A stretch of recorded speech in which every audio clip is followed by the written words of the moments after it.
আসসালামু আলাইকুম প্রিয় কবুতর প্রেমী ভাইরা, এই দেখতেছেন আমার রেসারগুলো খাবার খাওয়াইতেছি। তো মাশাল্লাহ আমি এই কবুতরগুলো লালন পালন করে খুব আনন্দিত, খুব ভালো লাগে, তাই রেসার পালন করি। এই দেখেন এই যে মাদিগুলো টপিং হইতেছে, এই যে মাদিগুলো, এই যে ওই যে মাদিগুলো একাই যাইতেছে, এই যে এটা হলো যাওয়ার এইভাবে যায়।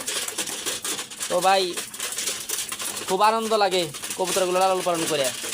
তো আমার ইউটিউবগুলো দেখবেন এবং ভিডিওগুলো দেখে সাবস্ক্রাইব করে দেবেন, যাতে ভাই আরও সকলের দেখার সুযোগ করে দিন। তা আমার ভালো ভালো ভিডিওগুলো সাবস্ক্রাইব করলে আপনাদের কাছে চলে আসবে। মাশাল্লাহ এই দেখেন আমার নর বাচ্চা, নর কবুতরগুলো খাইতেছে, এই যে খাবার যে ভুট্টা